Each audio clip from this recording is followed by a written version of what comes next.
ओवैसी की party AIMIM के विचार संविधान के खिलाफ है, इसे डी रजिस्टर करना चाहिए। सुप्रीम कोर्ट में दाखिल हुई है अर्जी। मैं जर्नलिस्ट वजर, आप देख रहे हैं मुस्लिम सियासत। अभी हाल ही में सुप्रीम कोर्ट में एक ऐसे पिटीशन को खारिज कर दिया गया जिसमें एमआईएम को इलेक्शन कमीशन से डी रजिस्टर करने की मांग की गई। ये पिटीशन तिरुपति नरसिम्हा नाम की व्यक्ति ने दाखिल की थी, जिसमें उन्होंने ये दावा किया था कि एमआईएम सिर्फ मुसलमानों के इंटरेस्ट के लिए काम करती है, इसलिए ये पार्टी सेक्युलरिज्म के खिलाफ है और इसे पॉलिटिकल पार्टी के तौर पर बैन किया जाना चाहिए। उनके लॉयर विष्णु शंकर जैन ने सुप्रीम कोर्ट में आर्ग्यू किया कि एआईएमआईएम के कॉन्स्टिट्यूशन देश के संविधान और रिप्रेजेंटेशन ऑफ पीपल्स एक्ट के प्रिंसिपल्स का उल्लंघन करता है, इसलिए इलेक्शन कमीशन को चाहिए कि पार्टी को डी रजिस्टर करे। लेकिन सुप्रीम कोर्ट ने इनकी बात मानने से इनकार कर दिया। जस्टिस सूर्यकांत की बेंच ने एक बहुत जरूरी बात कही कि हम सिर्फ कम्युनल पार्टी तक सीमित नहीं है।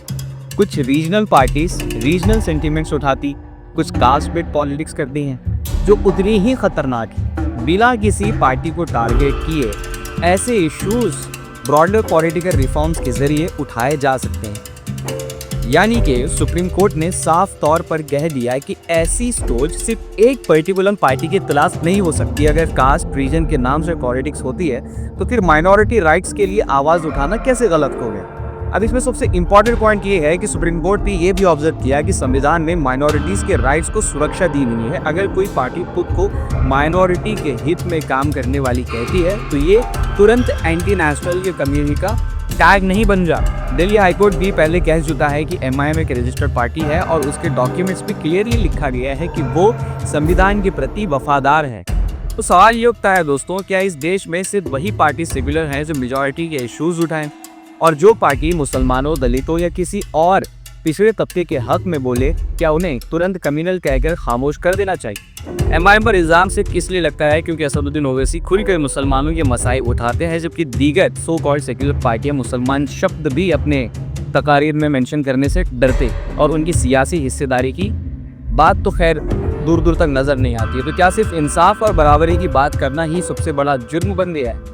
और इसमें सबसे बड़ा एक और सवाल ये भी उठता है कि आखिर सुप्रीम कोर्ट का ये फैसला एक मिसाल है, जबकि जुडिशरी में कई लोगों का भरोसा उगता हुआ नजर आ रहा है। तो ऐसे में संविधान की रूह को समझते हुए जो सुप्रीम कोर्ट का फैसला आया है उसकी हौसला अफजाई होनी चाहिए। और हमें भी समझना होगा कि माइनॉरिटी राइट्स की बात करना कम्युनल नहीं बल्कि संविधान के मूल आधारों का हिस्सा है। अब इस पर आपका क्या कहना है नीचे कमेंट सेक्शन में कमेंट करके हमें जरूर बताएं और ऐसी खबरों के लिए बने रहिए मुस्लिम सियासत के साथ।